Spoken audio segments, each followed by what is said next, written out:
Hey guys, tonight we're traveling way back, like incense and chamber pots back, to discover what getting high really meant in medieval times.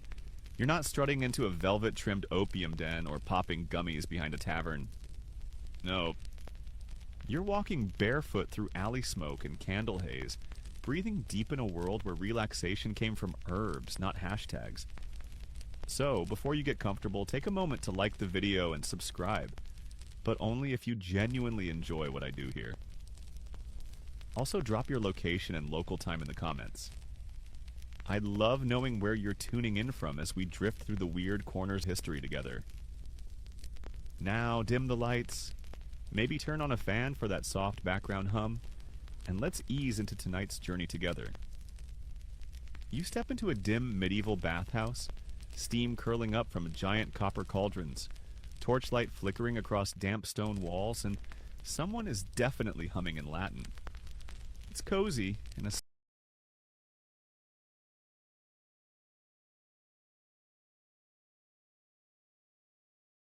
soggy kind of way. You smell rosemary, maybe a touch of lavender, or is that crushed mugwort? Your nostrils flare like a curious hound, but the real kicker? The air is thick with a sweet, cloying smoke from a brazier in the corner, where someone's tossing powdered frankincense over hot coals like they're seasoning a medieval salad. You cough politely and shuffle closer. The bathhouse is not just a place to wash. It's a hub for healing, socializing, and let's be honest, chilling out in the most medieval way possible. You settle into a shallow stone tub filled with lukewarm water and floating herbs. Mint leaves tickle your skin. A woman next to you dips a bundle of chamomile flowers into the water and leans her head back. No spa playlist needed. Just distant bells and some guy snoring through a face full of valerian. Valerian root, by the way, was a favorite back then. Not just for sleep, it was the medieval answer to "my anxiety has anxiety." Ground, steeped, smoked, even eaten raw if you were desperate. You might not float into enlightenment, but you definitely stop caring about the rat the size of a loaf of bread scuttling under your bench. Let's not forget wormwood, the bitter backbone of absinthe centuries later. Here in the bathhouse, it's dried and bundled into a steamy cloth to open the mind and maybe help with your back pain. The line was always blurry. A young boy runs through the mist waving a bundle of burning herbs. He's probably paid to purify the air, but judging by your increasingly floaty feeling, it's also acting as the medieval version of a hot-boxed hallway. You try to focus, but the flickering torches start to smear into glowing orange halos. You lean back, sigh, and blink slowly. Some patrons add resinous myrrh into the fire for a more introspective atmosphere. Myrrh doesn't just smell holy. It was thought to ward off disease and evil spirits. But it also makes everything feel dreamlike. A whisper across the bathhouse. Did you feel that tremor? No, Karen, that's just your knees dissolving into the bench. In the corner, two older women whisper over a little iron pot of herbs. You catch henbane and fennel. One of them sprinkles something into a cloth pouch and tucks it under her neck like a herbal neck pillow from hell. Henbane, just a whiff too much, and you'll be hallucinating that the bishop is actually a turnip with legs. Don't ask how they found that out. Trial, error, screaming. And here's your medieval reality check. You probably wouldn't survive this place if you had asthma, open wounds, or were allergic to mold. The relaxing smoke includes animal dung fuel, bits of sulfur, and whatever that guy just coughed into the coals.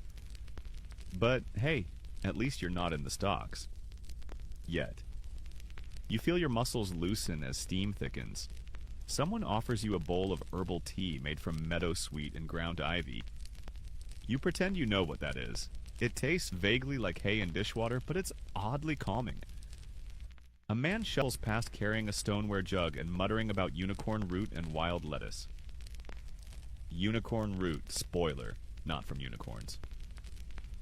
Wild lettuce, meanwhile, is the medieval equivalent of sipping cough syrup and hoping for the best. Historians still argue whether medieval folks knew how intoxicating some of these herbs really were, or if they just liked how sleepy they made you feel after a long day dodging plague and paying taxes with chickens. A low chant starts in the next room, where the more pious types inhale incense in near silence. The smoke from burning laudanum resin curls through a carved doorway. You breathe in and just for a second forget where your limbs are. A woman nearby lets out a giggle that sounds half demonic, half satisfied.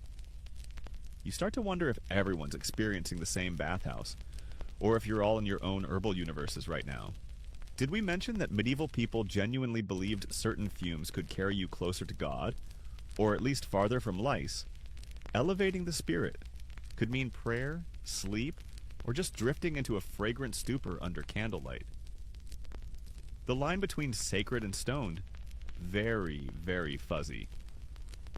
A bath attendant taps you on the shoulder and asks if you'd like to try the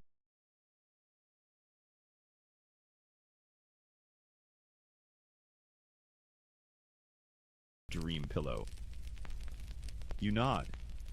He hands you a cloth bag filled with hops, crushed rose petals, marjoram, and, yup, yet more valerian. You press it to your face. It smells like a spice cabinet had a panic attack. But slowly, your eyelids grow heavy. People didn't call this getting high. They called it prayer, rest, medicine, relaxation. But your brain is currently moonwalking across the rafters. As the bathhouse quiets, someone murmurs a prayer to St. Hildegard of Bingen, the original herbal influencer. She claimed the scent of certain herbs could open the soul. Others say she might have just inhaled too much wild celery while composing her chants. Either way, the vibe is immaculate. And just as you start to drift, someone knocks over a brazier. Sparks fly. A sheepish sorry echoes. You open one eye.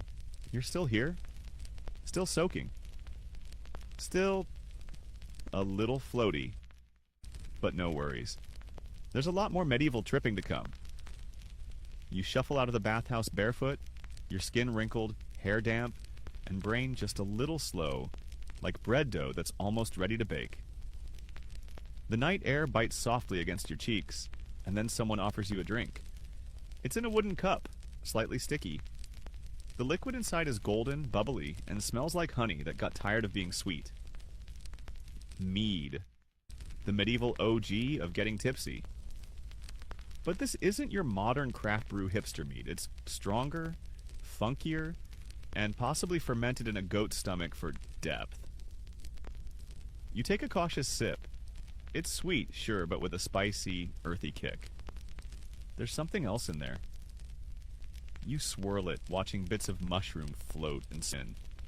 Not the regular forest kind. This is the secret batch. Fly agaric. Bright red caps with white dots. The fairy tale mushrooms. Yes, those mushrooms. Fly agaric isn't subtle. In small doses, it's a little dizzying.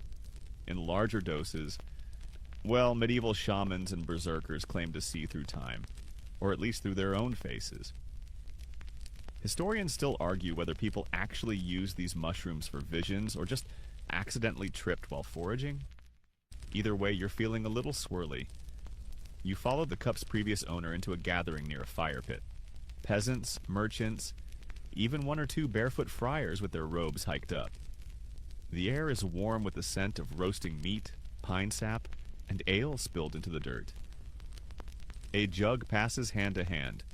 This time it's braggot, an ale-mead hybrid, often spiced with herbs like yarrow or rosemary, and sometimes a little belladonna if someone wanted to make the night extra theatrical.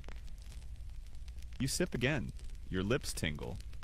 Not in a romantic way, in a maybe I just drank a hallucination kind of way. A jester dances near the fire, twirling with bells on his shoes and a slightly deranged look in his eye. Was it the drink? The heat? Or that time he accidentally snacked on the moldy rye loaf? That's coming later, don't worry. Back to your cup. It's refilled before you can protest, this time with Groot Ale. Hops weren't always the main ingredient. Before hops took over the beer world, brewers used a mix called Groot, a blend of herbs with names like bog myrtle, horehound, and sweet gale. Sounds like a Hogwarts greenhouse, but this stuff could pack a punch. Especially if the brewer got creative. or reckless. A local brewer sits beside you and explains his theory. If the Lord hadn't wanted us to feel dizzy, he wouldn't have made yarrow bloom in spring. You nod solemnly, though you're not entirely sure what he said. Your fingers feel fuzzy.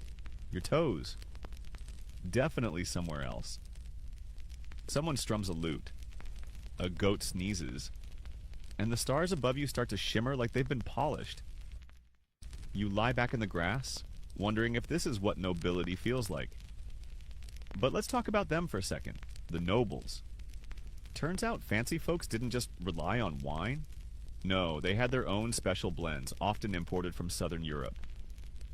Spiced wines, known as hippocras, were laced with cinnamon, cloves, ginger, and sometimes substances that don't appear in modern recipe books. Mandrake root, for instance, might show up now and then, and while it wasn't guaranteed to cause hallucinations, it definitely made you feel like your brain had taken off its shoes and was walking around barefoot in your skull.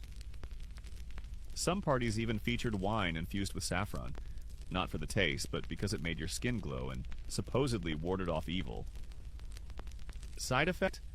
A whole lot of giggling and spontaneous declarations of sainthood. You remember hearing about the drunken courts, where nobles debated philosophy, poetry, and which bird was secretly a spy sent by the devil. Swans were high on the suspect list. You're not surprised. And then there's crafter's grog. Less elegant, more unpredictable. Artisans and blacksmiths sometimes brewed their own drinks using whatever was around. Pine needles, old bread, apples that had seen better centuries. One blacksmith claimed his drink gave him visions of perfect iron. He also fell into a river and declared it sacred. Back to the fire. Someone's passing a leather pouch now, not a drink, but a chew. Fermented barley mash, left to sour and wrapped in mint leaves. It numbs your tongue and makes your jaw feel like it's on vacation.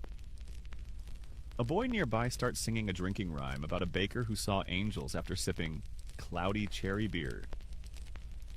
You wonder how many of these songs are just coded trip reports. Historians still argue whether these psychoactive ingredients were added with intent, or if medieval drinkers just had a really, really high tolerance for whoops. One thing's clear, getting buzzed wasn't always about escaping. Sometimes it was about connecting. To your neighbors, to the land, to the divine. Or, let's be real, to the ground after your third goblet of mushroom mead. You blink slowly as a monk sits beside you. He offers a sip from his own jug, marked with a single black symbol. You hesitate. He smiles, says it's made with holy rye. You raise an eyebrow. He shrugs. May open the door to visions, or just gas. You drink. Your vision darkens at the edges like a medieval vignette. The stars seem closer now, like tiny candles in a dark cathedral. A warm fuzz wraps around your shoulders, though you're certain no one put a cloak on you. The laughter around the fire stretches and wobbles like wax under heat. Someone claps in slow motion. You lie back and let the drink do the talking. Tomorrow your head will hurt. You'll question your life choices. You'll swear off mushrooms for a while, but for now, you're in the moment. Warm, weird, and drifting sideways through a festival where everything tastes like moss and memory. And somewhere nearby, someone's about to bring out the moldy rye bread. You don't know it yet, but things are about to get a lot more interesting. You're awake, but not quite. Your head hums like a lute string after a strong pluck, and your tongue feels like it's been dipped in flour. The fire's gone out. Someone's left you with a blanket made from something that might once have been a curtain, and the stars are now being slowly erased by dawn. Then, oh no, someone hands you a piece of bread. At first it looks innocent. Dense, dark, rough-edged. Smells like grain, sweat, and maybe regret? You take a bite because refusing food in medieval times could be a social crime. It's chewy, a little sour, a little bitter, a little off. You don't know it yet, but you've just ingested ergot, a fungus that sometimes grew on rye when storage conditions were bad, which was always. Ergot is a real overachiever when it comes to effects. In tiny, amounts, it might help with migraines or aid labor pains. In larger amounts, it can make you see God, or the devil, or your neighbor's goat singing psalms. Monks used to eat this kind of bread without knowing what it was doing to them. Visions of angels? Divine ecstasy? Fiery torment? Sure, those might have been holy experiences. Or just lunch gone wrong. You stumble a bit. That tree looks like it's breathing. That cloud? Definitely shaped like a screaming bishop. Your heart races and slows in confusing patterns. Someone hands you water and says, "Drink slow," but their face is doing a little tango, so you're not sure they're trustworthy. Historians still argue whether ergot was ever consumed intentionally to create spiritual experiences, or whether everyone just accepted that bread sometimes made you see flaming horses. You find yourself walking with a small group of people in brown robes. They hum softly. One of them carries a staff shaped like a key. "We are seekers," he says, "of light and rye." They invite you to a monastery on a hill where the windows are tall and narrow and the silence is thicker than the soup. Inside, a scribe scratches Latin onto parchment while gently rocking back and forth. He's mumbling about the color blue tasting like forgiveness. Welcome to the home of the mystics. Some religious communities believed in pushing the body to unlock the soul. Fasting, isolation, hours of chanting, exposure to incense smoke that would knock out a modern house cat, all of it aimed at breaking the boundaries of ordinary thought. Sometimes they slipped things into the wine. Other times the bread did the work. You sit cross-legged near the altar. The walls shimmer like heat waves. A mosaic of saints blinks at you. Probably. One monk whispers that Saint Teresa had visions of fire and flight. Another mentions Hildegard of Bingen again, composer, philosopher, herbalist. She spoke of divine light and cosmic eggs. Scholars debate whether she was divinely inspired or tripping absolute medieval balls on contaminated grain and flower extracts. Maybe both. She was very productive. You're offered angel wine. It smells like vinegar and lavender with a hint of something earthy. Maybe poppy, maybe something from under the altar. You sip. The chanting deepens, or your hearing is changing gears. The walls pulse. Your feet are hot. The stone beneath you feels like it's breathing. A monk drapes a damp cloth over your head and calls it the Shroud of Stillness. You call it wet. But you lean into it anyway. You close your eyes and drift through golden fields of rye that whisper your name. A chicken greets you in Latin. You accept this. Somewhere a bell rings 13 times. When you open your eyes, you're lying in a small side chamber with high windows and dried herbs hanging from the ceiling. Someone placed lavender under your pillow. There's a painting of the Virgin Mary on the wall, but she's smiling at you like she knows you've just done a little chemical time travel. A monk enters with a bowl of porridge. You refuse politely.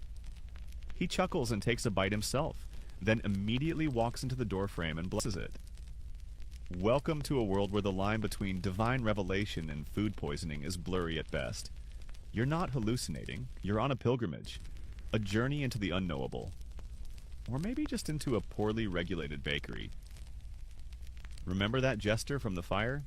Turns out he used to be a monk too. Ate too much blessed bread and started reciting scripture backwards while juggling hot coals. Now he just tours villages with his haunted puppet and a song about St. Margaret wrestling a dragon made of cheese. The church didn't always condemn these experiences. Sometimes they celebrated them, as long as you didn't contradict doctrine or bark like a dog in the middle of Mass. That got complicated. The monks help you to your feet. Your legs wobble, but your mind feels oddly clear. Lighter. Like a door's been opened and nobody's in a rush to close it. You look back at the monastery as you walk downhill, the sun rising behind it like a glowing yolk. You whisper a thank you, not entirely sure to whom. You're not done, though. There's a shadow behind the next village. An herb seller with a box full of strange powders and glistening seeds. You're about to learn that monks weren't the only ones who dealt in visions. The path winds down from the monastery, and with each step, your mind slowly stitches itself back together. You pass a shepherd humming to his sheep, a woman drying herbs on a lattice roof, and a boy chasing a chicken that absolutely does not want to be chased. The village here is quieter, smaller, and somehow warmer. But there's a smell in the air, sharp, minty, bitter underneath. Something brewing. You follow your nose. It leads you past a baker, a blacksmith, and finally, into a crooked alley where the air gets thick and strange. There, wedged between a tanner's, shop, and a pigsty, is a door painted deep green with the word Physica etched in faded Latin script. You knock. The door creaks open before your hand lands a second time. A woman in her 40s with ink-stained fingers and a necklace of dried thistle eyes you up and down. You don't look sick, she says, stepping aside to let you in. But you look curious. That's close enough. The air inside hits you like a velvet pillow of smells. Dried orange peel, musty books, honey, and something that might be mold but also might be yesterday's potion still simmering. The room is lined with jars, rows upon rows, each labeled in beautiful, impossible-to-read script. Tiny pouches hang from the rafters, dried poppies, strung henbane, a basket of withering datura blossoms curled like secrets. She introduces herself only as Mistress Elson. She is not technically a doctor, but in a world where the nearest university is guarded by monks who think sneezing is demonic, Elson is close enough. She opens a drawer with a soft click, a drawer she calls the sleep corner. Inside, tiny glass vials, bundles of crushed leaves, dried flowers, powdered roots. She lifts one and waves it under your nose. The smell is earthy, sweet, and almost spicy. Opium, she says, but not for battle wounds. This one's for the kind of pain you can't point to on the body. Opium from poppy seeds wasn't uncommon in the medieval world, especially among those who traded with southern merchants. Crude preparations like laudanum, not the Victorian tincture, but older, grittier versions, were used for sleep, spiritual trances, or just to make the day seem less medieval. You don't try it yet. She shows you another. Crushed mandrake, harvested at midnight under a new moon. More myth than medicine, she admits, but some folks swear by the dreams. Then comes henbane. Tricky, smoky, and not to be trifled with. Just a little makes your vision dance. Too much, and you'll wake up talking to your shoes in fluent goat. Historians still argue whether herbalists like Elson were healers, chemists, or proto-pharmacologists, or simply good listeners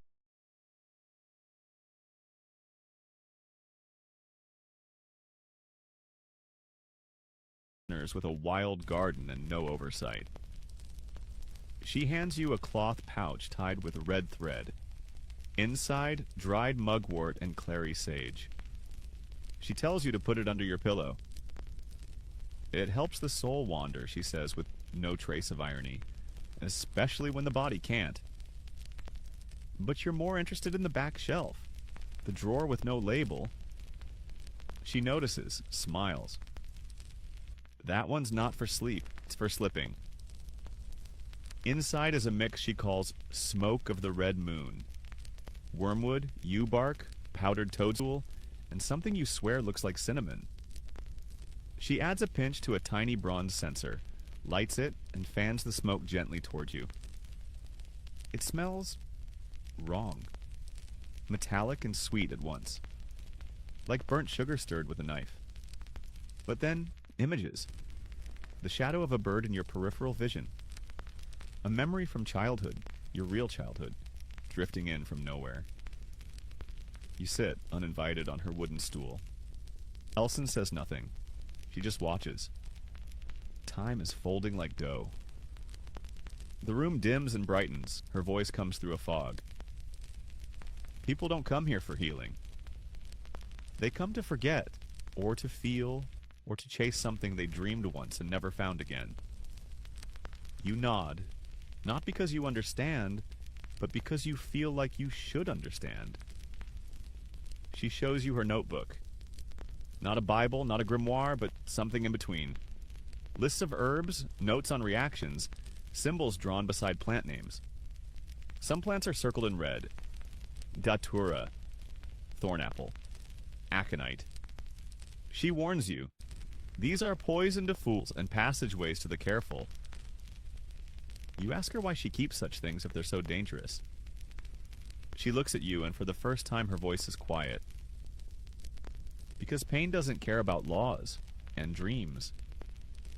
Dreams don't ask for permission. You're not sure if that's wisdom or just very poetic herbalism, but it sticks with you. As you leave, she hands you a small linen pouch. Just dried lavender, rose, and vervain, she swears. But there's a wink. You tie it to your belt.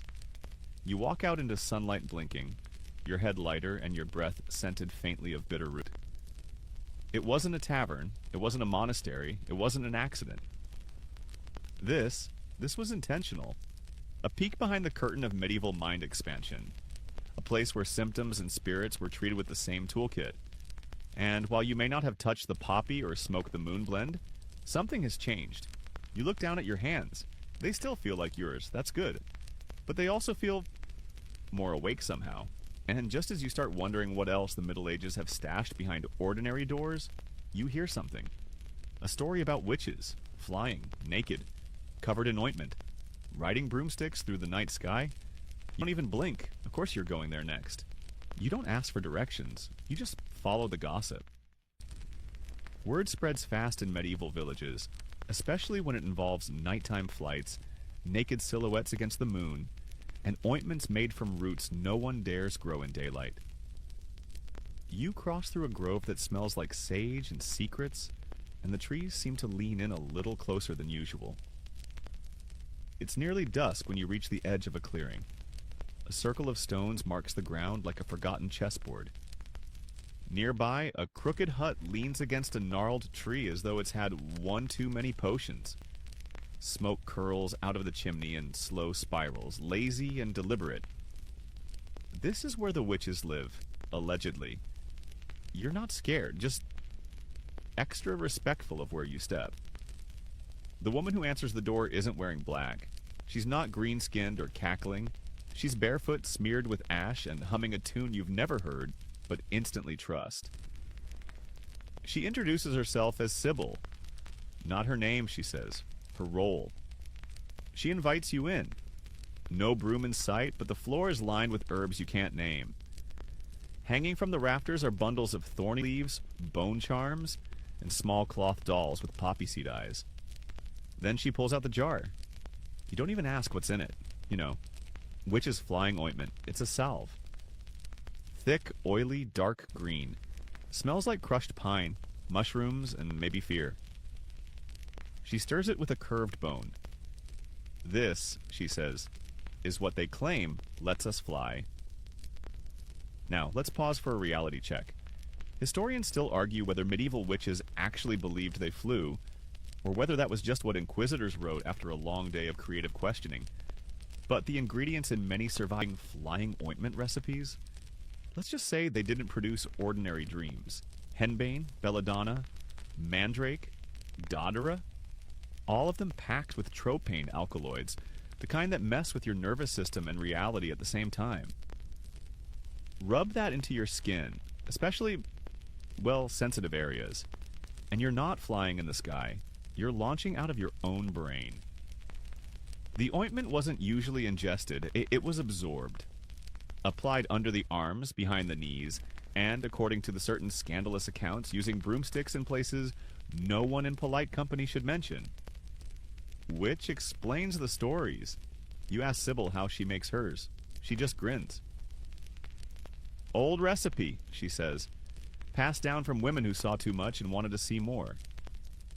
She invites you to try it. You hesitate. You've eaten strange bread, smoked stranger roots, and nearly passed out in a monastery, but this feels different. Sacred? Dangerous? Fun. She smears a small amount onto your wrists. The texture is slick, the smell complicated. warm, earthy, just a hint of something peppery. At first, nothing happens. Then the air thickens. The hearth fire doesn't flicker, it dances. Shadows lean toward you like curious children. Your hands feel twice as large. Or maybe the room is shrinking. Or you are. Sybil sits beside you, whispering something, though you can't catch the words. You close your eyes and you're flying. Not with wings, with thought. Your body slumps against the wall, but your mind races through clouds, ducking under constellations, skimming the edges of midnight. Trees below look like feathers. The moon sings, off-key but heartfelt. You land in a field where women are dancing in slow circles. They wear flower crowns and nothing else. Their skin glows faintly blue. One offers you a goblet. You drink and taste every memory you've forgotten since childhood. Then suddenly, you're back. Sweating, heart pounding, eyes wide. Sybil nods. You did well.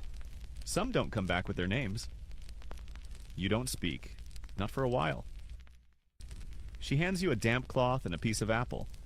You chew slowly, the crunch grounding you. Your hands are your own again. Your feet are dirty.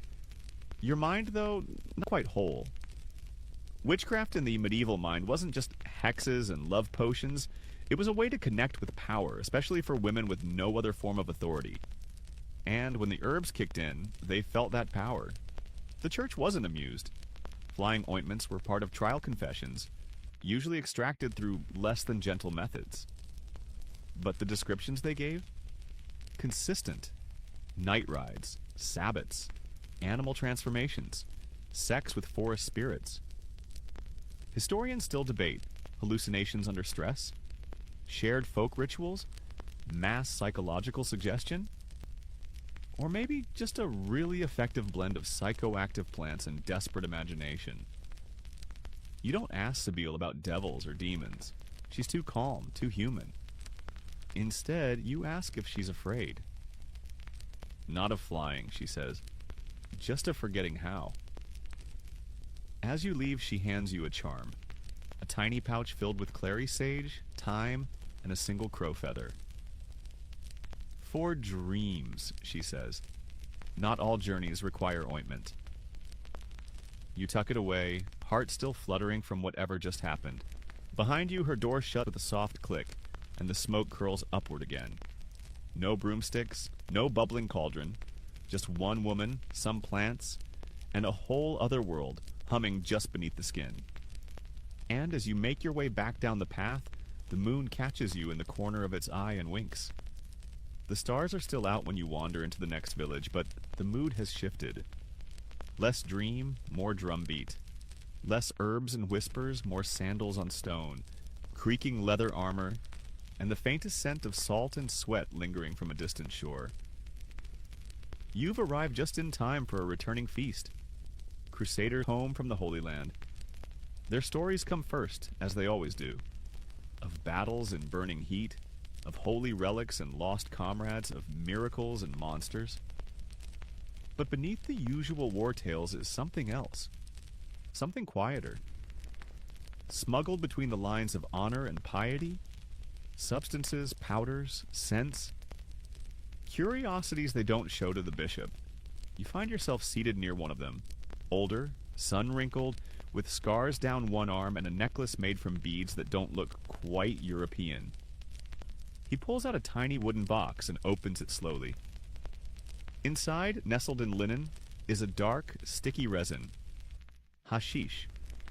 He breaks off a corner, grinds it with his knife hilt, and mixes it into a bit of sweet wine.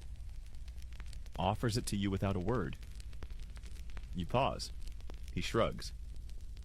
The Saracens use it for prayer, or laughter, or both. You sip. It's bittersweet, earthy. The texture clings to your tongue like beeswax. Then warmth. Slow, creeping warmth that settles into your chest like sunlight pouring through a stained glass window. You blink once, twice. The room brightens slightly, colors deepening like fresh ink on vellum.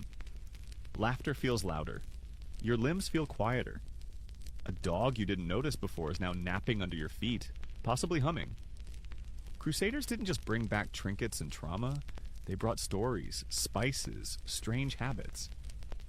Hashish, made from the compressed resin of the cannabis plant, was known across the Middle East long before it ever reached European mouths. Historians still argue whether returning soldiers adopted the practice out of curiosity, reverence, or simple homesickness for something that dulled the edges of memory. Some records call it holy incense, others, the leaf of forgetfulness. You stand and walk slowly like your body is floating just a half-inch above the ground. The crusader follows, chuckling.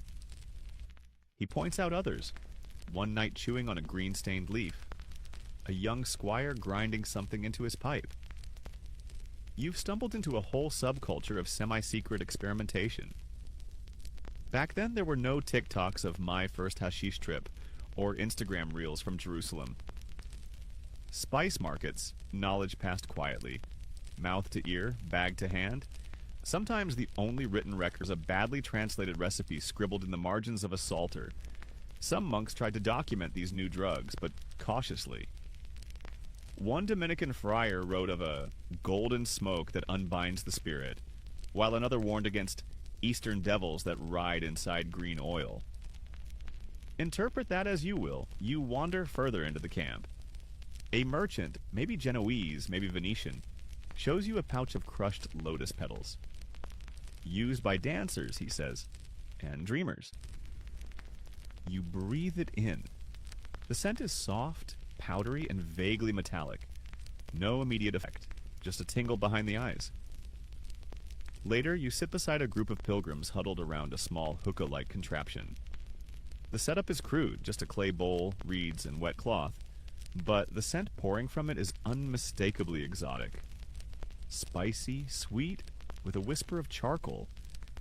You're invited to inhale, and when you do, your thoughts slow down like syrup on cold bread.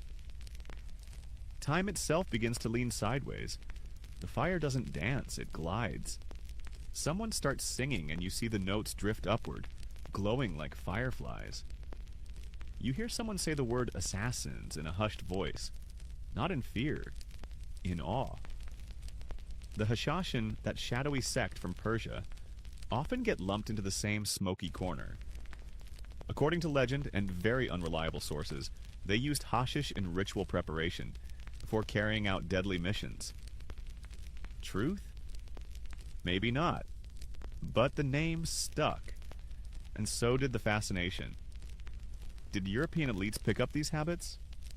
Absolutely, in private, behind curtains, while publicly preaching temperance and virtue. The usual. Some noble households began keeping foreign physicians on retainer, men who could blend a bit of hashish with saffron and rose oil, crafting small sweets they claimed cured melancholy. Whether they cured anything is unclear, but no one complained about the side effects. The line between medicine and recreation was non-existent. If something made you feel better, it was divine. If it made you feel too good, it was suspicious. But either way, it made the rounds. You find yourself stretched out on a woven mat, gazing up at stars. That seemed to echo. Someone nearby is telling a story, words tumbling slowly like pebbles down a gentle slope. He says there are deserts in the east where the air tastes like cinnamon, and wandering mystics sip from clay cups filled with hashish tea to see the thoughts of God. You think you'd like that. The warmth inside you hums. Your fingers twitch like they're trying to write poetry you haven't learned yet. The moon hangs low and wide, a full silver coin just for you. The crusader pats your shoulder and says, "You'll come back to yourself soon, but not quite the same." He's right. And as you drift towards sleep or something close to it, you realize this was never about getting high. Not in the modern sense, it was about reaching sideways. Beyond fear, beyond pain, beyond the grayness of everyday medieval life. Whether with herbs, smoke, or oils from faraway lands, people sought the same thing we do now. A break. A breath. A better dream. The night fades gently as you stir, wrapped in someone's discarded cloak, beneath a sky just starting to smudge with light. The Crusaders have quieted, their stories dissolved into snores and half-mumbled prayers. Your mouth tastes like resin raisins and your head hums. Not unpleasantly, just sideways. And what better way to round out a hashish haze than with a medieval banquet? You hear music drifting from the village's central hall. It's not the harp and angelic choir variety, it's foot-stomping, drum-thumping, pipe-shrieking joy. You follow the rhythm and step inside a timber-framed feast hall so alive it might be breathing. The place is packed. Banners dangle like sleepy tongues from the rafters. Roasted meat glistens on long tables. Spoons clatter. Someone is arguing with a cheese wheel. And the air is thick with wine, sweat, wax, and a barely noticeable herbal undertone. Not accidental. You sit. A plate is shoved in front of you before you can decline. Stewed lentils, rabbit pie, and little tarts, filled with something red and sweet that looks innocent but smells spicy. The lord of the manor, a red-faced man with too many rings and too few manners, raises his goblet and calls for Hippocras. Ah, yes, the medieval party starter. Hippocras is wine made with sugar and spices. Cinnamon, ginger, grains of paradise. No, really. Maybe some nutmeg if the cook was feeling rich. But this batch has a twist. It's thickened with syrup, darkened with fig paste, and laced quietly but deliberately with a touch of mandrake extract. You sip. The flavor hits hard, warm, sweet, spicy, then a tail end of something else. Your tongue tingles, your heartbeat stumbles, catches itself, then decides to keep going. Mandrake's no joke. A little can relax you. A bit more can knock you out. A bit more, and you're hearing Latin backwards and complimenting the roast pig on its eyebrows. But it's not just the wine. Look at the desserts, the tiny tarts. They're made with rose water, honey, and dried nightshade berries. Supposed to encourage lust. Or maybe just make your dreams weirder. One man bites into one and immediately starts composing a love song to his spoon. Historians still argue whether noble chefs deliberately use psychoactive ingredients in their cooking, or if it was just a culinary side effect of living in a time where no one really measured anything. Let's be honest, a pinch of belladonna is a pretty wild guess. You catch sight of a roasted swan glazed in something glimmering. Decorative, right? Maybe, but that shiny glaze could be sugar, or it could be powdered columbine, added for aroma and mental sparkle. You wish that were a joke. A juggler enters and begins to twirl knives while reciting poetry. He's clearly had some Hippocras, possibly also some wormwood ale. Then someone hands around little candied comfits, small sugar-coated seeds to freshen the breath. These aren't your average fennel sweets. Someone's added crushed valerian root to a few. You eat one. The flavor blooms with lavender and something that reminds you of socks. You blink slowly. Your shoulders melt. And now the musicians have changed tempo. Faster. Swirling. Someone leaps onto the table. No one objects. In fact, it seems encouraged. A group begins spinning, hand in hand, faces lit by torchlight and wine. You feel it too. This feverish cheer, this bubbling surge just beneath the skin. You're not drunk. You're elevated. Feasts in the medieval world were as much about spectacle as sustenance. And when you didn't have Netflix, indoor plumbing, or deodorant, you made up for it with extra. Especially if you had a pantry full of spices and a monk who owed you a favor at the apothecary. The feast has its rules, though. Somewhere between the third and fourth course, a servant pours water over your hands, fragrant with lavender and marjoram. It's a moment of pause, a reset. And then comes the cheese. Ah, the cheese. Soft, spongy rounds drizzled with honey and flecked, with what appears to be crushed blue flowers. A local delicacy, apparently. But you've heard whispers that those blue petals, they come from a patch of morning glory vines behind the priory, seeds of which, when steeped, can cause visions vivid enough to make a tapestry come alive and criticize your outfit. You try a nibble. It's fine.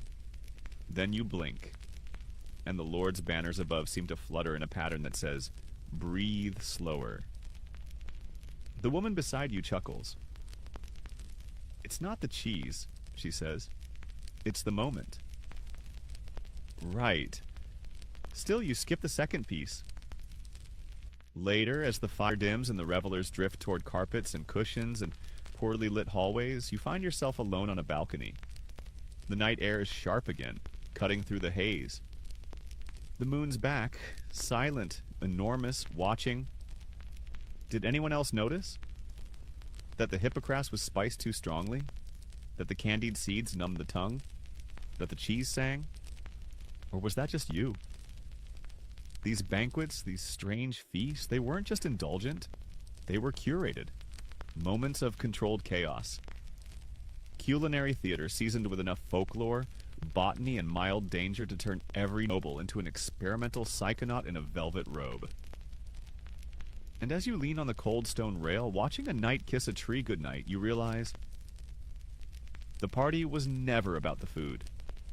It was about freedom from sorrow, from rules, from the dull scrape of daily life. With the right spice, the right wine, the right whisper from a kitchen maid who knew her roots, one could touch something more. And lucky you, you just did. By morning, the feast hall is a battlefield of overturned goblets, snoring bodies, and one confused goose wearing a crown. You step carefully over a snoring minstrel and into the sunlight, face tingling from laughter you didn't remember having. You've tasted the noble life, velvet highs and saffron hangovers. But now you're craving something quieter. You follow a path into the countryside. The noise fades, the air freshens, and eventually you come upon a small stone chapel nestled beside a river, humble and half swallowed by ivy. The bells are silent. Inside, a single candle burns. You slip inside. It's cool, damp, and smells like beeswax and old prayers. There are no crowds here, no musicians, no spiced wine. Just silence, and a single woman kneeling near the altar, eyes closed, breathing like she's somewhere else entirely. You sit nearby, careful not to break the spell. Welcome to the strange, quiet realm of medieval spiritual ecstasy. This isn't the kind born from herbs or fermented ales. This is the high of divine obsession, of relentless fasting, of chanting yourself into a trance. The path less herbal, more holy. Well, sort of. The woman near the altar? She's Sister Beatrix. You learn this from the priest who eventually enters, carrying a cup of thin broth and a furrowed brow. She hasn't eaten since St. Agatha's feast day, he whispers. But she sees the Virgin in her dreams every night? You blink. That was 3 weeks ago. Fasting was a common path to spiritual highs. For many mystics, especially women, it was a way to escape the body, to show devotion, or to bypass the church hierarchy entirely. If men wouldn't listen to your voice, perhaps God would. And if he answered, people started listening. Beatrix isn't alone. She's part of a long tradition of visionaries, saints, and spiritual radicals who believed divine communion required sacrifice. Hunger, isolation, hours of kneeling until your legs forget their job. Saint Catherine of Siena reportedly survived for years on little more than the Eucharist, claiming Christ sustained her. Her followers saw it as proof of sainthood. Modern scholars still argue whether it was faith or untreated anorexia cloaked in holiness. But it wasn't just fasting. Some nuns and mystics would enter trance states through rhythmic prayer, chanting psalms for hours until their voices cracked and their minds slipped sideways. You try it. Just a few Latin syllables over and over. The sound blurs, then echoes. The walls breathe. Your heartbeat syncs with the cadence. You open your eyes. Beatrix is smiling at nothing. Her hands are raised, palms up, trembling slightly. She whispers something. You lean in. Blue fire, she says. And the voice of Gabriel, but he'd looked like a bird this time. You're not sure whether to be moved or mildly concerned. The priest doesn't intervene. He merely watches. These experiences are tolerated, even respected, so long as they don't contradict dogma or get too weird. But they do get weird. Later, another nun takes you aside. She shows you a diary, pages filled with dreams, visions, and cryptic messages that read like divine haikus. One line repeats, "The air turns purple and I feel wings." You ask if she ever used herbs. She hesitates.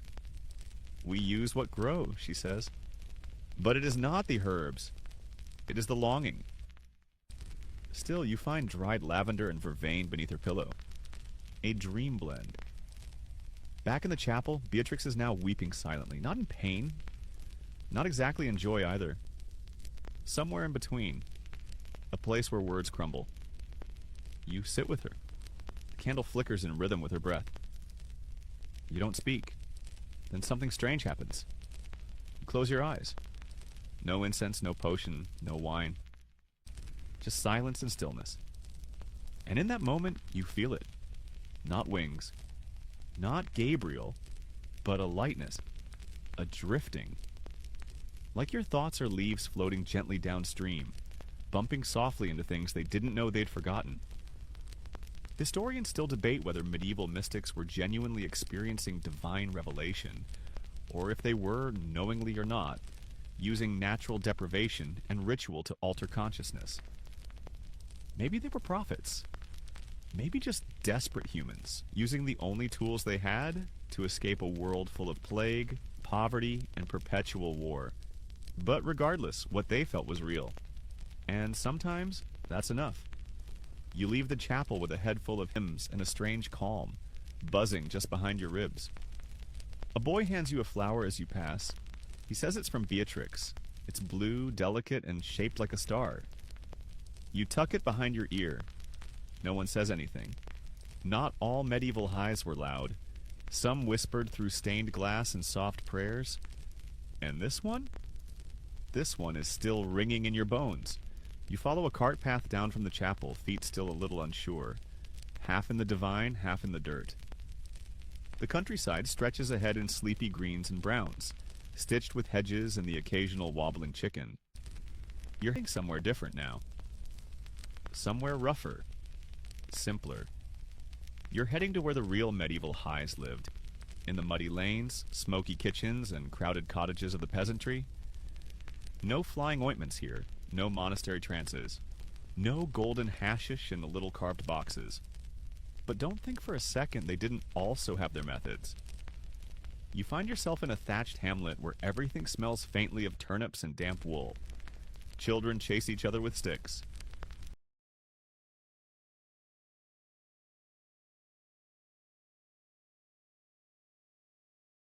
A woman carries a piglet under one arm and an open bottle in the other. She nods at you like you're expected. You pass by a cluster of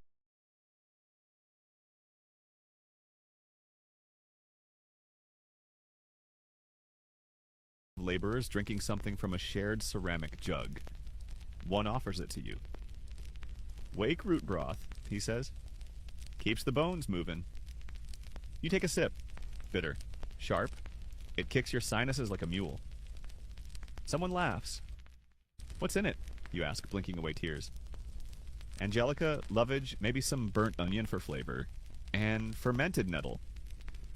Right. Flavor, but it works. A few minutes later, your limbs buzz. You feel warm, alert. Not drunk, more like sharpened. The peasants use this stuff before long days in the fields. It's less about escaping and more about enduring, and sometimes that's the kind of high you need. Historians still debate just how widespread plant-based pick-me-ups were among the poor, especially given how few of them could read or write their recipes down. But what we do know is this. They had access to the land, and the land had tricks. In a smoky cottage nearby, an old woman is boiling something green and suspicious. She waves you in. The fire crackles. Dried herbs hang from the rafters. Her name is Anis.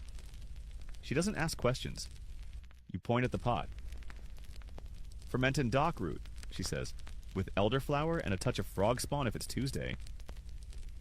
You wait, she laughs. Kidding about the frog spawn, maybe. She pours you a cup. It smells like wet hay and hope. You drink. There's a pause. Then a lightness in your spine like someone loosened a knot you didn't know was there. Your vision tilts slightly, not dangerously. Just enough to notice that the shadows under the rafters are unusually friendly. Drink that before dancing, Anna says. You won't stop till the rooster yells. A lot of peasant concoctions straddled the line between food and potion. Wild lettuce sap, often called poor man's opium, was boiled into porridge or smeared behind the ears. Not strong enough to send you flying, but enough to make aching backs and never-ending winters a bit more tolerable. Others swore by teas made from mugwort and motherwort, good for unquiet minds and wandering thoughts, as one hedge healer scribbled on a piece of bark someone later used as a spoon. And sometimes, just a strong ale laced with the right herbs did the trick. You're invited to sit by the fire outside as the villagers gather for the evening meal. A large pot of pottage bubbles with carrots, leeks, and something that might be nettle, or maybe it just feels like it. Someone adds a pinch of dried yarrow. Another tosses in a handful of dream mint. That last one's not real mint, but it does make you feel like your feet are made of feathers. You learn that certain families keep their own secret blends. Recipes passed down orally, guarded like treasure. Not just for illness, but for dreaming, dancing, and for getting things too heavy for daylight. A young girl, no older than 10, offers you a crude wooden flute. Play, she says. It helps the brew. You do, badly. Everyone claps like you're a bard. You wonder if they're just polite or if the nettle tea haze is making your music better than it is. You're not complaining. Later, under the stars, the villagers sing. Not hymns, not courtly ballads. Just humming, rhythmic and earthy, like they're weaving the sounds straight into the soil. A woman beside you explains that when her husband died last winter, she drank foxglove wine and talked to him for hours. She swears it helped her grieve. You raise an eyebrow. Foxglove is extremely poisonous. She shrugs. Just a sip. The right amount lets the heart cry in rhythm. That's both poetic and medically alarming. But that's the pattern, isn't it? In medieval life, where pain was constant and options were few, people learned to walk the line between healing and hazard, between the sacred and the slightly unhinged. These weren't substances of excess or escape. They were tools of survival. They were earned. And while the peasants didn't have gilded banquet halls or monastery libraries, they had the forest, the field, the ditch behind the pigsty where skullcap grew wild if you knew where to look. Historians still argue whether these folk concoctions were effective or simply placebo wrapped in folklore. But after a day of thatched roofs, aching muscles, and pickled vegetables, even a placebo can taste like salvation. You lie back in the grass as the fire burns low. The stars don't shimmer. They breathe. Your thoughts drift, soothed by whatever combination of dock root, nettle ale, and dream mint is now circulating through your medieval bloodstream. You're not soaring through the cosmos. You're not chatting with saints. But your body, heavy and humming, feels held. And for these villagers who rarely travel more than 5 miles from their homes, who lose children and crops and teeth more often than they'd like, this is the miracle. Not escape. Just ease. The next morning arrives not with birdsong, but with a shriek from someone chasing a loose goat through the barley field. You sit up slowly, straw stuck to your face, the memory of dream mint and dock root still clinging to your senses like the last threads of sleep. Your limbs ache, but pleasantly, as if your muscles themselves had joined the feast. You stretch, yawn, and then someone calls your name. Well, not your name, exactly. Just a vague wave and a beckoning hand from an old man at the edge of the road. You, he says. You look like you've got a strong stomach. That's never a comforting opener. You follow him anyway, curiosity outweighing caution, until you arrive at what can only be described as a medieval surgical pit stop. 2 stools, a bucket, a pile of linen that's seen better centuries, and in the center a slab of dark oak stained and scored from countless episodes of healthcare. You found the barber surgeon. Today's procedure, removing an arrowhead from a groaning knight's thigh. But the real star of the show, the sponge. Soaked in wine, vinegar, gallbladder bile, and something herbal you can't quite identify. The assistant squeezes it gently and waves it under the knight's nose. You brace yourself. This is what passed for anesthesia in the Middle Ages. The soporific sponge. A soft cloth steeped in a concoction of poppy juice, mandrake root, henbane, and hemlock. If you were bold. Sometimes wrapped in rose petals. Other times just thrown in a bucket until it smelled ready.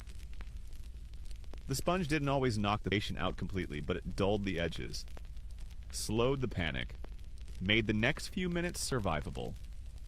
Occasionally, you get a whiff. It's pungent, earthy, and oddly floral, like a garden that knows too much. Historians still debate whether the soporific sponge was more folklore than function. Recipes vary wildly. Some call for opium poppy. Others include bile from a castrated boar. You know, for balance. The knight inhales. His eyes roll back slightly. Not a full knockout, but he's murmuring to someone named Beatrice. No one here is named Beatrice, the surgeon begins. You look away. Instead, your eyes wander to the apothecary pouch on the surgeon's belt. Inside, you catch glimpses of dried henbane leaves, small chunks of resin, and... Wait, is that an opium poppy pod tied with thread? You ask if he uses them all. He nods. Different blends. For pain, for sleep, for silence. And that's the key. It wasn't always about euphoria. Sometimes the goal was numbness, blankness, oblivion. The medieval body broke constantly through war, plague, childbirth, tooth rot, or just surviving another winter. Pain was a daily guest, and getting high? Sometimes it wasn't a thrill, it was a necessity. You hear stories of soldiers marching with opium pellets tucked in their cheeks, of women giving birth on beds of valerian and wool soaked in wine and wormwood, of elderly peasants chewing wild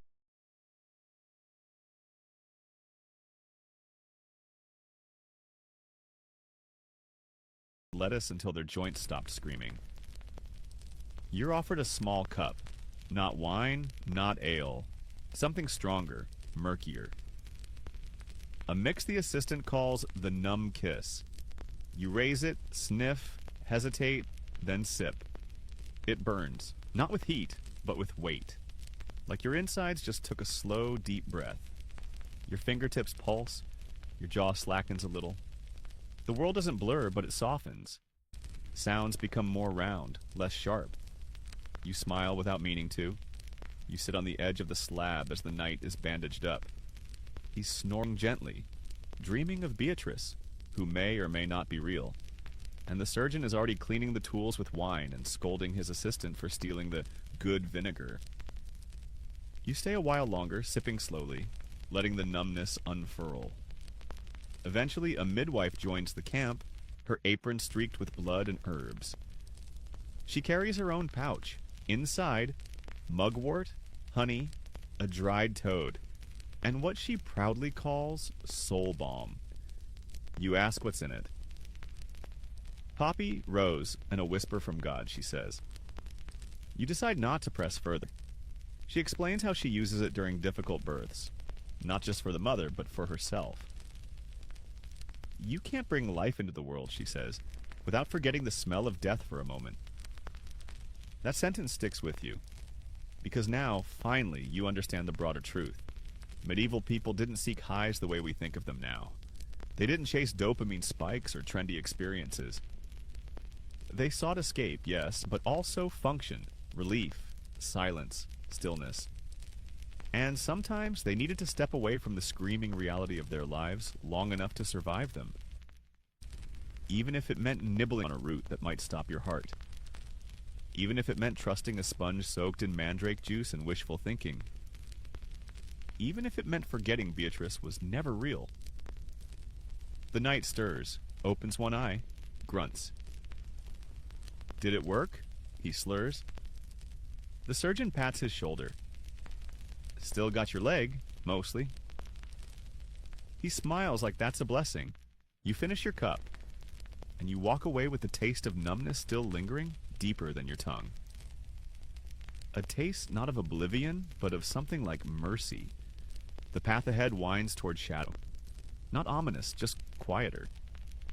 You'll go there next, to the places where madness wasn't medicine, where dancing never stopped, where singing turned into screaming and no one knew whether to exercise or applaud. The road twists gently, away from the tools and tinctures of medieval medicine, into something stranger. Something no sponge or prayer could explain. The air feels off, not foul, not cold, just off, like a breath held too long. You cross into a town where people walk quickly, eyes down, lips moving without sound. No one meets your gaze. Even the dogs look suspicious. A boy whispers as you pass, they're still dancing. You follow the echo of drums, not cheerful festival drums, but tight, frantic beats, like a heart too fast for its own good. You reach the town square and freeze. Dozens of people are twirling, stomping, flailing. Their feet slap stone, their arms jerk wildly, their faces. Somewhere between joy and horror. Some are smiling, wide and brittle. Others weep silently as they spin, sweat-soaked and filthy. No minstrels, no audience, no end. Welcome to the dancing plague. It happened, more than once. The most famous in 1518, but there were earlier outbursts. Germany, France, the Low Countries. Entire towns caught up in sudden, uncontrollable dance frenzies that lasted days. Weeks, some danced to death. Historians still argue about the cause. Mass hysteria? Religious mania? Ergot poisoning again? You remember that moldy rye loaf. Wouldn't be the first time dinner launched 1,000 limbs, but this doesn't feel like a trip. It feels like possession. You sit on a nearby bench beside an old woman peeling garlic and muttering curses. They say it's St. Vitus, she says. He gets inside you, won't stop dancing until your bones snap or your soul gives up. Others say it's grief, or boredom, or heat stroke, or sin. One monk yells at the dancers from a pulpit, insisting that only confession will stop the madness. No one listens. One girl collapses, twitching. Her mother runs to her, sobbing, trying to pull off her shoes. The girl shouts, "Don't touch me! The floor is biting!" Someone else vomits in mid-spin. Another dancer begins humming a hymn, eyes closed, spinning faster. You're not sure whether it's beautiful or horrific, maybe both. You watch a young man slam to the ground, breathing like a bellows. His lips move. You lean in. They won't let me stop. Who? He doesn't answer. He's carried away by relatives who look like they've done this before. You're offered a drink by a townswoman who looks exhausted but kind. It's a mix of honey, hops, and ground valerian, meant to slow the pulse. You sip it, grateful for the bitter calm. Some say healers tried to treat the dancers with music, mirroring the rhythm to dance it out. Others used cold baths, chains, prayer. One town even built a stage for the afflicted to spin themselves into oblivion, like a fevered theater piece. Theories bloom like mold in the cellar. Mass psychogenic illness, some scholars say. A collective escape from crushing poverty and stress. Spiritual rapture, say others. A purge, a penance, a divine seizure. Poison, says the physician scribbling notes beside you. He's sniffing a loaf of rye like it might confess. The truth? No one knows. And then you hear the singing, not from the dancers, but from the nearby abbey. A children's choir, or it should be. But the notes are sharp, off-key, too fast. You creep toward the chapel. Inside, rows of girls singing in perfect chaos. Faces flushed, eyes glassy. Their voices don't stop. Even as one begins coughing, even as another screams mid-verse, then picks up the next line like nothing happened. One girl bites her lip so hard it bleeds, never missing a note. Welcome to another kind of medieval high. The possessed choir. It happened in real life, too. Reports of convents where nuns meowed, barked, laughed uncontrollably, or danced in frenzied circles for hours, sometimes weeks. Often contagious. One abbey's meowing outbreak spread across multiple towns before church authorities cracked down. Were they drugged? Ill? Traumatized? Rebellious? Some modern scholars suggest repressed sexuality, toxic diets, or the pressure of religious life.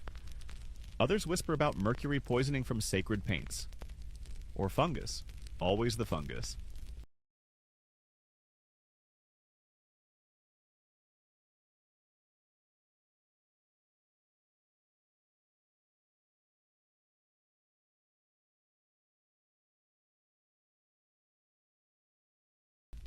But here's the wild part. Many of these outbreaks weren't punished. At least not right away. Because if it looked holy, if it seemed like divine ecstasy, it was tolerated. Encouraged even. You sit in the pews, hands on your knees, watching as one girl slumps forward, sobbing and singing at the same time. Another bursts out laughing and immediately collapses. No one intervenes. You feel dizzy just watching. Someone taps your shoulder. A friar with a gentle face. He offers you a cloth soaked in lavender and clove. For balance, he says. You press it to your face. Breathe deep. The singing fades slightly, not in volume, just in weight. You don't feel pulled anymore. You feel grounded, tethered. Outside, the dancers are still going. A mother spins with her toddler strapped to her back. An old man limps in rhythm. A group begins clapping along as if encouraging the madness. And you wonder, were these people high? Possessed? Sick? Or simply finding the only release allowed in a world that didn't let them scream? In a society where joy was rationed, where silence was holy, and where pain was expected, maybe dancing until collapse was the only honest prayer left. You step away slowly. Behind you the drums pound.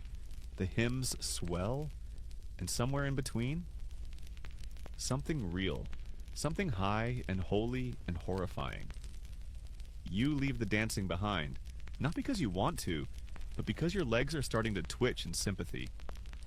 Even now, footsteps echo behind you, phantom rhythms tapping the insides of your skull.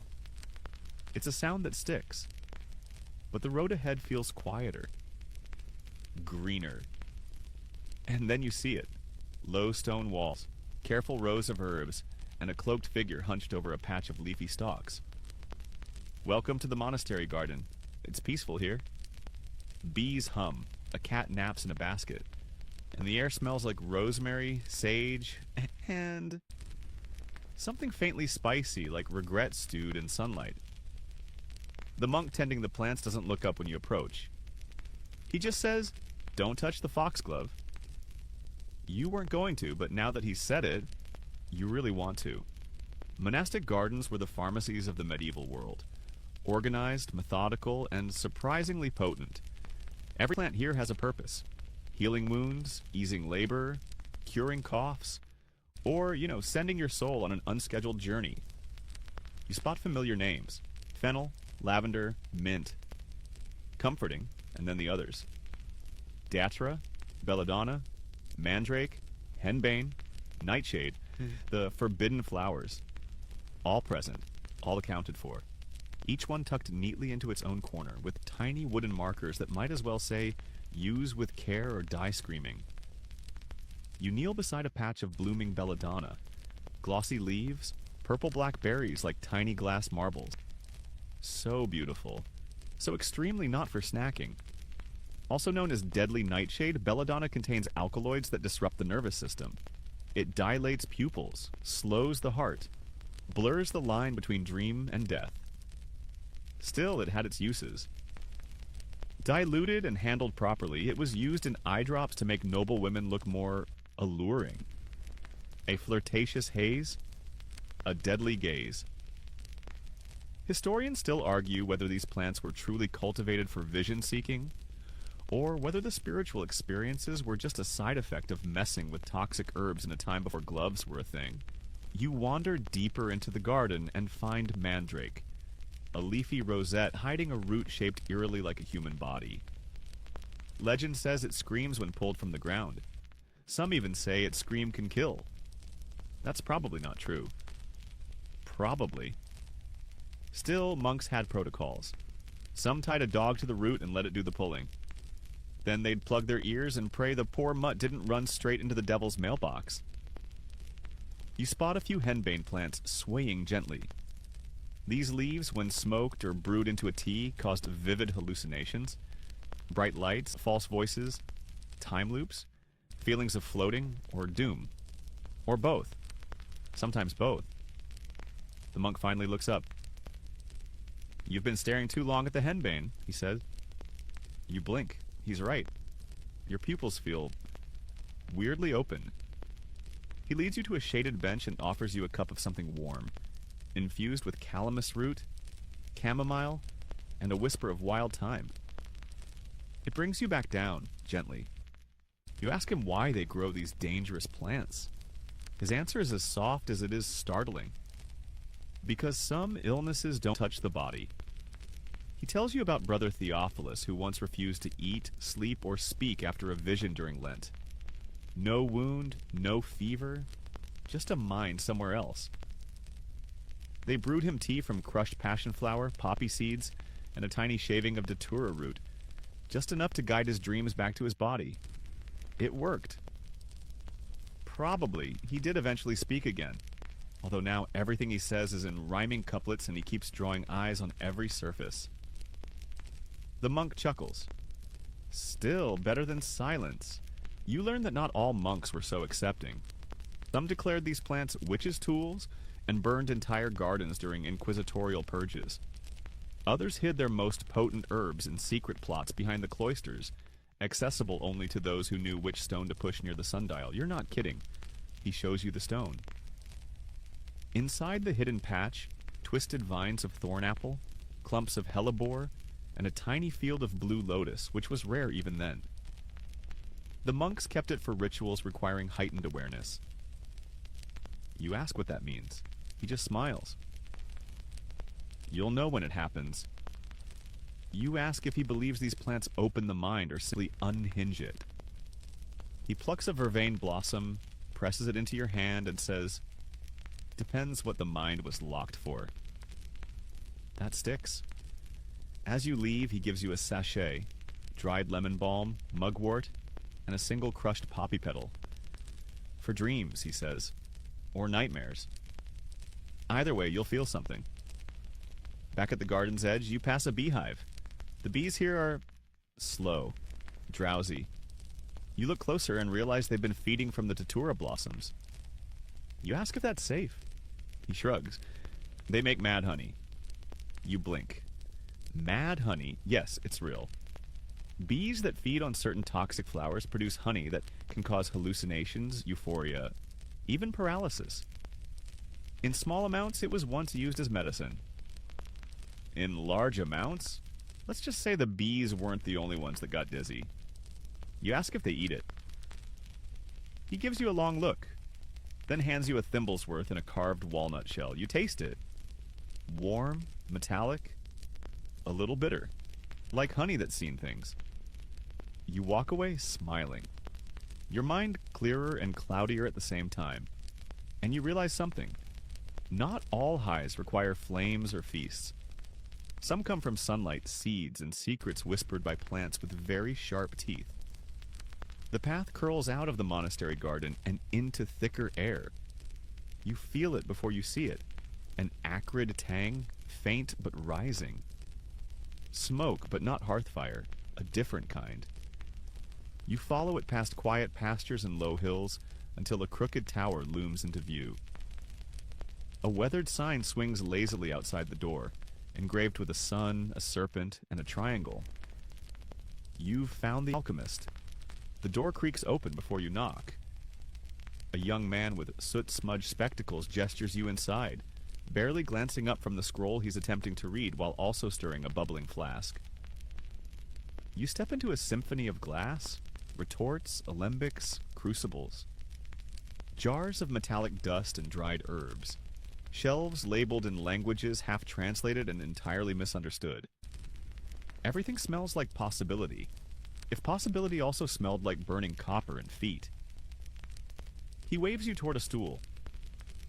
Don't touch the mercury, he says, or the frogs. You weren't planning to. This is the medieval laboratory, or rather the chaotic blend of lab, chapel, and fever dream that was the alchemist's workspace. You thought it'd be more mystical, but it's mostly just hot, cramped, and buzzing with flies. Still, there's something electric in the air, as if the walls remember every failed attempt at immortality. He shows you a flask filled with shimmering purple fluid. Distilled wine vapor, mercury ash, and powdered coral, he says. Elixir of clarity. Or vomiting. Can't remember which. He hands it to you. You decline. He shrugs and drinks it himself. After a moment, his pupils dilate. He says, "Ah. Yes, clarity. Definitely clarity." Then walks directly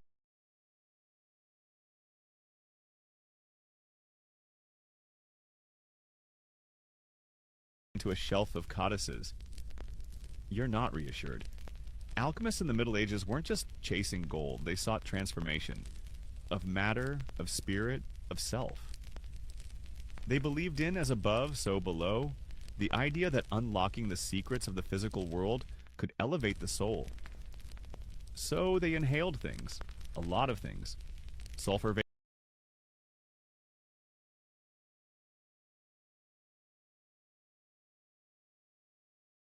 vapors, lead smoke, arsenic steam, mercury mist. The toxic cocktail list goes on. All in the name of enlightenment. You can't help but wonder how many visions were just the result of prolonged heavy metal exposure. Historians still argue whether these hallucinations were mystical experiences or neurological warnings. One noted alchemist claimed he spoke to the shadow of gold, who gave him instructions in rhyme. Another described floating above his own skull and seeing stars explode into Latin. You wander past a table where a powder has been shaped into a spiral. The apprentice warns you not to breathe too close. It's aqua tofani, a poison so potent that even its smell might whisper treason. You lean back. He shows you their prized possession, a vial of oil of vitriol, sulfuric acid. Distilled from green vitriol and dreams, he says. You nod, pretending to understand. You ask if they ever make anything pleasant. He shows you a bottle of Spiritus Vini Rectificatus, ultra-distilled wine, clear as glass. We drink this when we run out of ideas, he says, or when we get them. He offers you a sip. It burns like divine fire down your throat. A warmth spreads, then shifts, then vibrates inside your skull, like bees arguing in a bell. You smile. He grins, then lights something on fire and walks away. You watch as green smoke pours upward, swirls into a shape that almost resembles a winged lion. You blink. It vanishes. Alchemy wasn't just about chemistry, it was performance art. A little science, a lot of hope, and a dangerous amount of inhaled nonsense. The apprentice hands you a scroll. On it, a diagram of the Philosopher's Stone. At the center, a flower with 7 petals.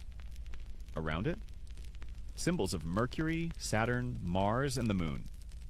He says if you meditate on it while holding the proper tincture, you may see God, or go blind.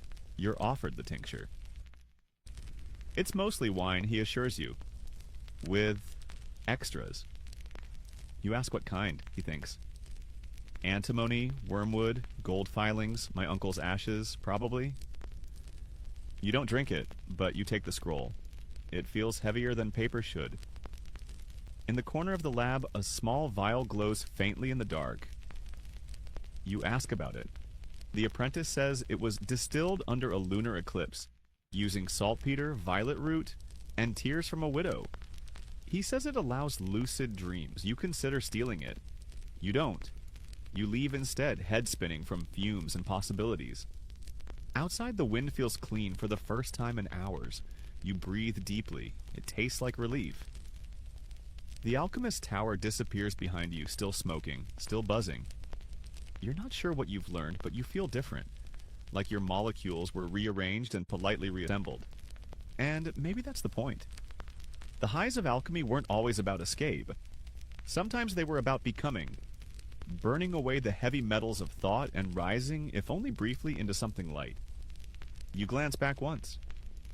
The apprentice is waving from the tower window. He's glowing. Or maybe that's just more phosphorus again. Either way, you wave back. Your boots crunch over gravel as you walk back towards civilization, if you could call it that. After alchemists and screaming mandrakes, even a tavern brawl would feel reassuring.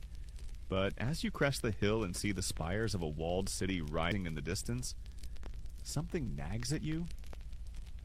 What did all this mean to the law? You've smoked moonblend with witches, swallowed wine laced with opium, and watched peasants boil dreams into stew. But surely someone, somewhere, was keeping a list of what not to inhale, imbibe, or stuff into your boots for later use. You enter through the city gates as a bell tolls above. Not for prayer, for judgment. At the center of the market square stands a wooden platform. Beside it, a cart. Inside the cart, barrels of confiscated items. Some harmless, some not. All banned.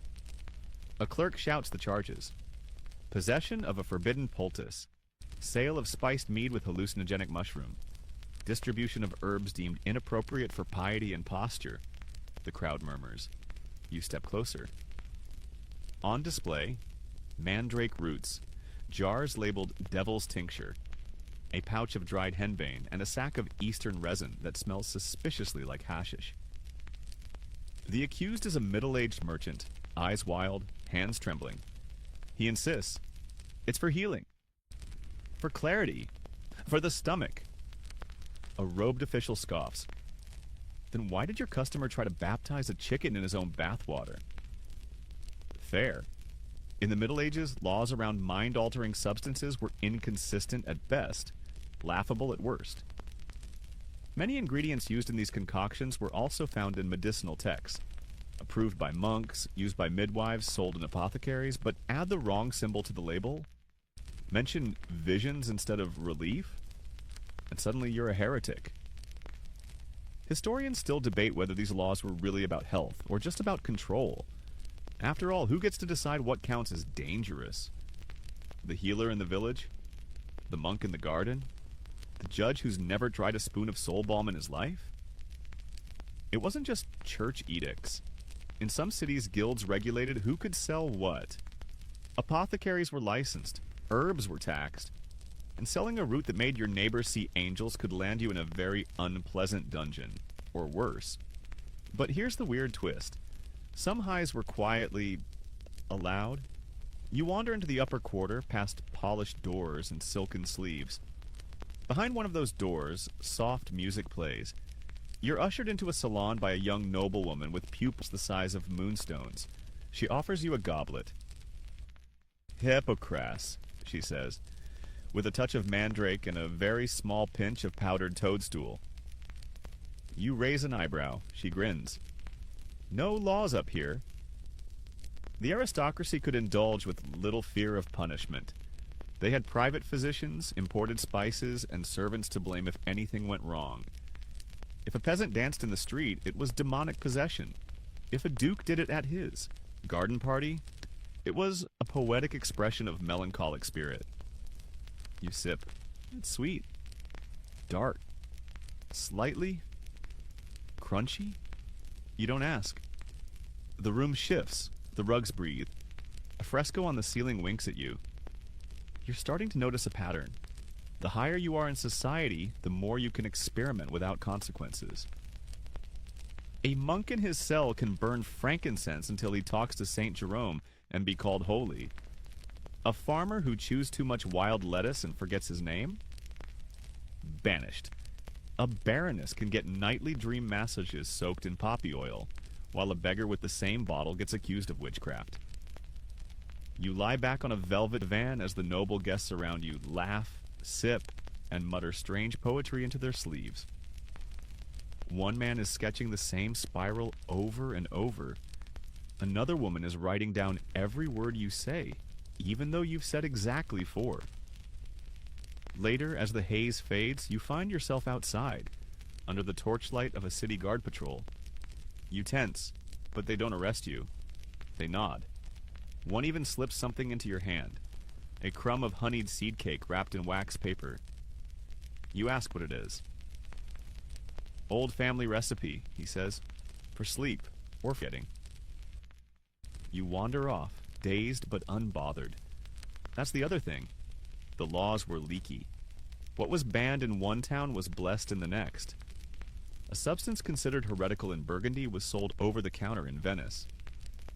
One pope might ban witches' wine. The next would drink it with his advisors, in moderation, of course. A traveling merchant tells you he once sold sleep sticks, little bundles of dried herbs meant to be burned at bedtime. The church banned them in Mainz, called them soul portals. In Florence, he sold out in a week. You reach the edge of the city just as the bells ring again, this time for evening prayer. You pause. You've seen healing, hiding, hysteria, and hallucination. You've seen herbs held under tongues and powders folded into cloaks.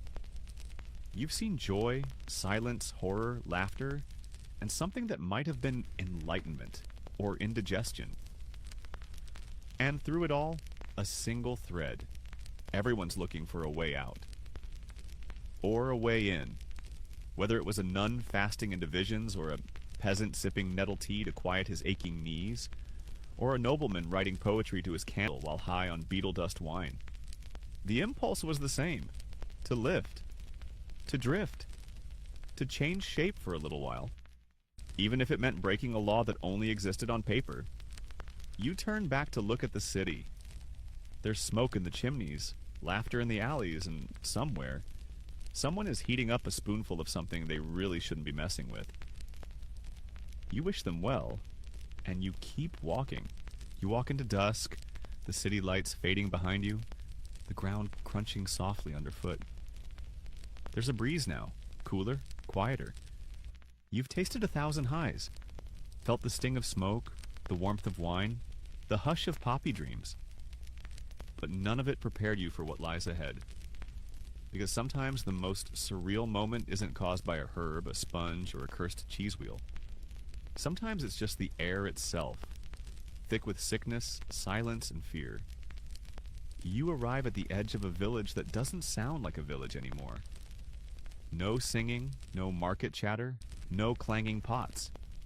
Just the low groan of cartwheels and the whisper of feet dragging over stone. The plague has arrived. A black flag flaps limply above the door of a cottage. A man stands outside, gently fanning incense into the street. You look closer. It's not incense. It's juniper, frankincense, myrrh, burning on coals inside a metal censer shaped like a rose. He swings it lazily back and forth. The smoke rises, heavy and sweet. The smell is almost cloying. "Keep the bad air away," he mutters. You nod, though both of you know it won't. Inside the house, someone is dying, maybe multiple someones. You don't ask, but the scent clings to your throat. Too much spice, not enough room. It doesn't clear the air, it clouds it. And that, strangely, is the point. In plague-stricken towns, perfume became protection. People stuffed pockets, pouches, and masks with anything fragrant. Rose petals, herbs, vinegar-soaked cloths. If it smelled strong enough, maybe it could fend off death. And in those final hours, they didn't reach for clean water or bread. They reached for the scented high. One woman inside lies on a straw pallet. A damp cloth covers her chest, soaked in a vinegar tincture filled with thyme, sage and camphor.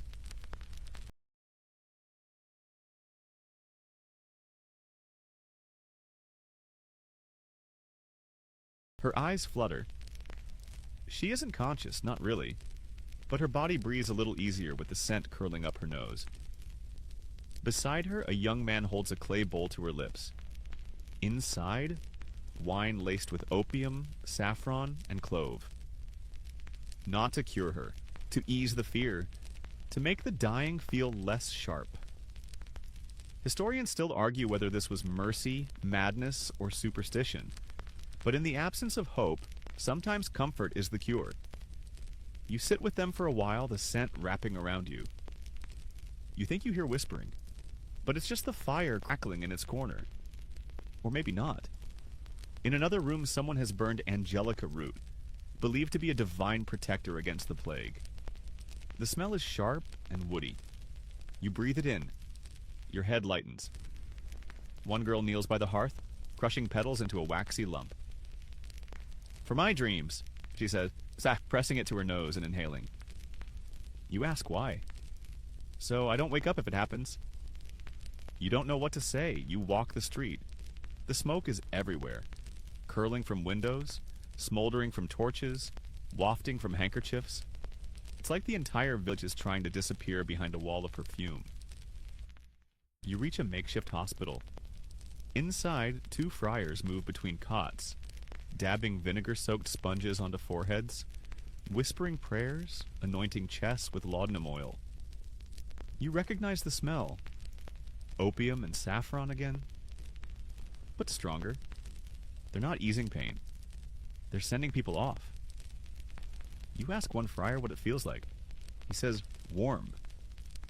Quiet. Like stepping into silk. You stay longer than you intended. Because something about this moment, this final kind of high, is different. There's no laughter, no hallucination, no dancing, just the soft cushion of not feeling. And for the dying, that was enough. One man nearby sucks gently on a cloth filled with hyssop and camphor, lips pale, eyes closed. You hear him whisper a song, or a prayer. And for just a second, you understand all of it. The bathhouse smoke, the mushroom wine, the witch's salve, the hemp-laced song, the honeyed herb cake smuggled under a monk's robe. It was never really about getting high. It was about finding a space, any space, between the pain and the panic. To rest, to remember, to vanish just enough to come back whole. Or, if not whole, then at least not screaming. You leave the village as bells toll for the dead. And even as the smoke fades behind you, something lingers in your lungs. Not grief, not fear, just understanding. You've seen what they used to climb.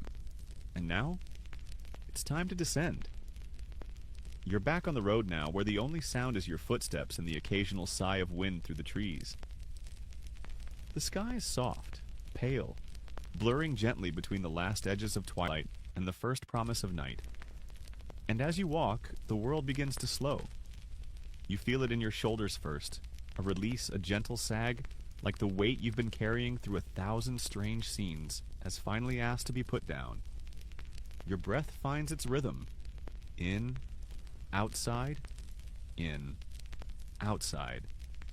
You've traveled through smoky bathhouses and herb-laced feasts, through whispered visions and velvet hallucinations. You've sipped, inhaled, and tasted your way through the blurred edges of medieval reality, where medicine met magic and madness danced with ritual, where people, desperate or daring, found ways to rise above the mud and sickness and sorrow, if only for a moment. And now the night is folding itself around you. Software protective, familiar. Imagine the scent of lavender from a nun's pillow, the clink of a glass in a quiet apothecary, the hum of bees on a flower touched by madness, and far, far in the distance, the last echo of dancing feet. All those sounds drift backward now, fading like candle smoke. The path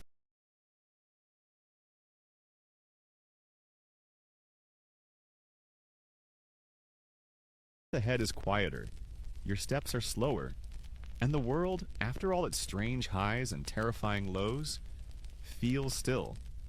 So just rest here a while. Let the warmth of the fire in the bathhouse return to your bones. Let the buzz of valerian and wine soften the edge of your thoughts. And let your breath drift like the last ribbon of incense curling toward the rafters. You're safe now. You've wandered through the wildest corners of history, and you've come back softer, slower, and just a little stranger than before. Let sleep take you now, the good kind. The kind that doesn't need herbs or roots or oils. Just silence, and breath, and time.